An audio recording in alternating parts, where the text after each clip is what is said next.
Hello, Namaskar. Now, the next topic that is lens formula for the concave lens.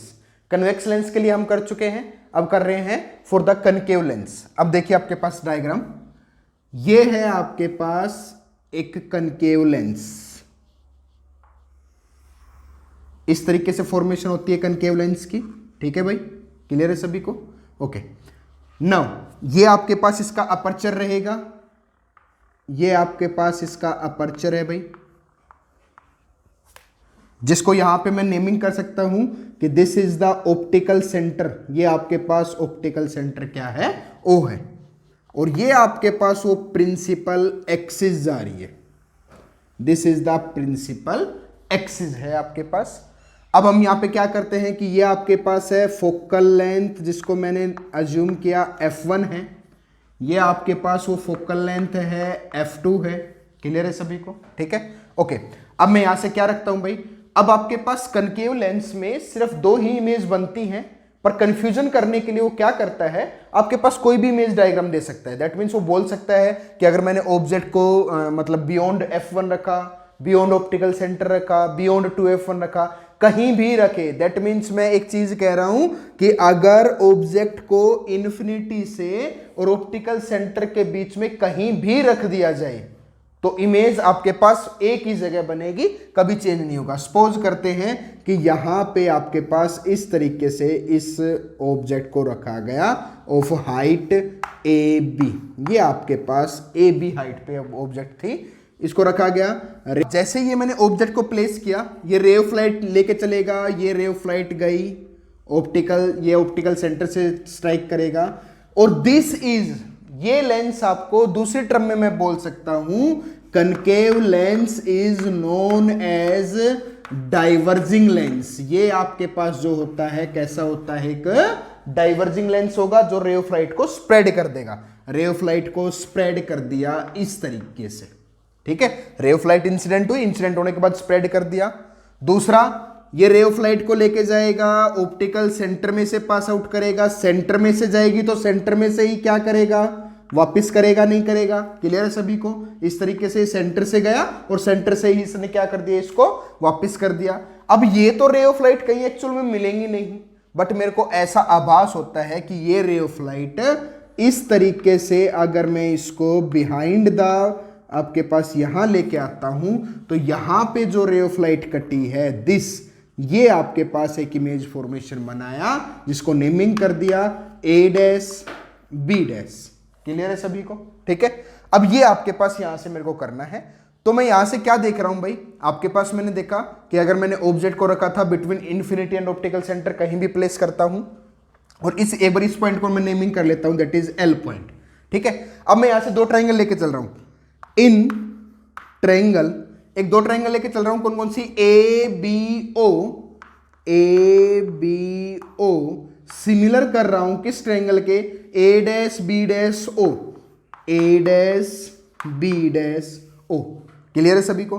अब यहां से इनका ratio लिख सकता हूं, तो हाइट का ratio that is A B upon में A dash B dash is equal to base का रेशियो, बेस का रेशियो में लिख सकता हूं that is B O upon में B dash O. Equation number first. Clear है सभी को?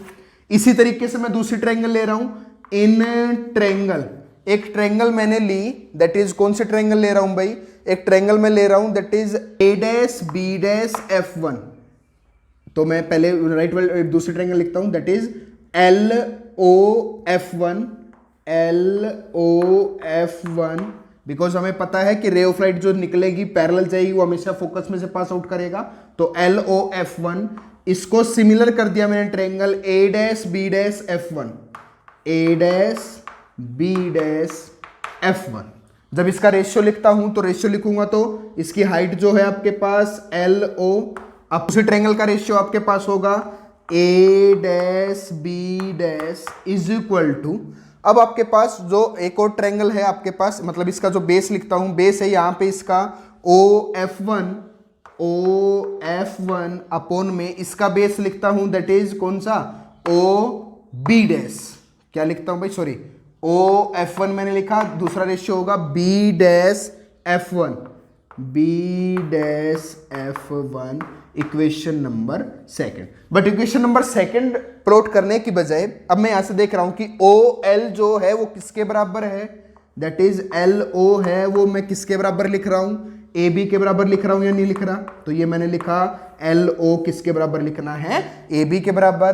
तो अब मैं यहां से इसको रीराइट कर सकता हूं किस तरीके से, LO की जगह मैं रख रहा हूं AB, तो ये बना AB अपॉन में A dash B dash is equal to में, इधर अगर मैं वैल्यू पुट करता हूं तो आपके पास बना OF1 अपॉन में B डैश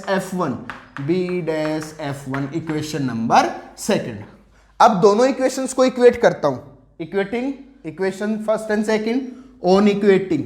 अब जैसे ही दोनों इक्वेशंस को इक्वेट करना स्टार्ट किया, इक्वेट करूंगा तो आपके पास क्या बनेगा, इक्वेट करने के बाद बना कि LHS बराबर है तो RHS भी क्या होगा बराबर। तो मैं यहां से लिख सकता हूं दैट इज BO अपॉन में B dash O is equal to में OF1 अपॉन में B डैश F1। क्लियर है सभी को। वैल्यू पुट करता हूं BO as you know BO is the object distance रहेगा U, B डैश O रहेगा image distance V and OF1, और मेरे को पता है कनकेव लेंस में फोकल लेंथ ऑलवेज कैसे लेके चलता हूं भाई, नेगेटिव लेके चलता हूं। ठीक है, तो BO की वैल्यू पुट किया तो माइनस का U, new Cartesian sign convention के हिसाब से इंसिडेंट की तरफ हमेशा क्या होगा, नेगेटिव। तो BO हो गया माइनस का U अपॉन में B डैश OV है, वो भी नेगेटिव साइड में होगा तो माइनस का V is equal to OF1 is the focal length है, तो फोकल लेंथ कैसे लेके चलूंगा, माइनस का, बिकॉज कनकेव लेंस है, माइनस का फोकल लेंथ अपॉन में B डैश F1। जब ये वैल्यू निकालनी है तो मैं क्या करूं, अब देखो B डैश मेरे को निकालना है, B डैश F1 निकालना है। ये डिस्टेंस निकालने के लिए मैं क्या करूं, OF1 में से OB डैश को घटा दूं, OF1 में से इसमें से मैंने OB डैश को घटा दिया, तो आपके पास क्या बनेगा, तो ये बन गया B dash F1 is equal to OF1 focal length है वो भी माइनस का रहेगा, माइनस का F माइनस में OB डैश आपके पास इमेज डिस्टेंस है V, बट माइनस माइनस टकरा के कैसा हो जाएगा, प्लस का। तो मैं यहां वैल्यू पुट कर रहा हूं, दैट इज बन गया माइनस का F प्लस का V। माइनस से माइनस एक दूसरे को कैंसिल आउट कर देंगे।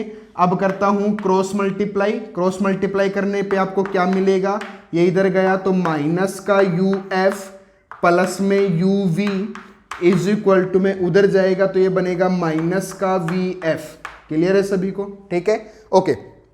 अब अगर मैं इसको किससे डिवाइड कर दूं, डिवाइडिंग बाई, अब मैं यहां से लिखता हूं डिवाइडेड बाई UVF। अब अगर मैं इसको डिवाइड कर देता हूं बाई UVF से, अगर मैं इसको डिवाइड कर रहा हूं तो इसको डिवाइड किया UVF से डिवाइड करूंगा तो UF से UF कैंसिल आउट, सिर्फ V बचेगा। तो ये आपके पास हो गया माइनस का 1/V प्लस में UV से UV कैंसिल आउट हो जाएगा, सिर्फ बचेगा 1/F इज इक्वल टू में VF से VF कैंसिल आउट हो जाएगा, सिर्फ बचेगा 1/U, और वो भी कैसा, माइनस का। और अगर मैं यहां से 1/F निकालूं तो 1/F कैसे निकालोगे, इसको मैं इधर रखता हूं, इसको उधर लेके जाता हूं तो ये प्लस का हो जाएगा। तो ये आपके पास बनेगा that is 1/F is equal to, ये उधर जाएगा तो प्लस का हो जाएगा 1/V, U ऑलरेडी माइनस का है, माइनस का 1/U। ये आपके पास बन गया that is the lens formula. Lens formula क्या होता है, it is the reciprocal of focal length is equal to 1/V minus 1/U। इसी के साथ साथ आप यहां से देख सकते हैं इसकी मैग्निफिकेशन। अब मैग्निफिकेशन क्या होता है भाई, मैग्निफिकेशन को M से लिखता हूं, अर्लियर वीडियो में बता चुके हम। मैग्निफिकेशन होता है image height to the object height, और लेंस के लिए जो मैग्निफिकेशन बनता है वो बनता है V/U। अब यहां से मैं देख सकता हूं कौन सी इक्वेशन नंबर फर्स्ट को लेके चलता हूं। अब मैं यहां से किया मैंने फ्रॉम इक्वेशन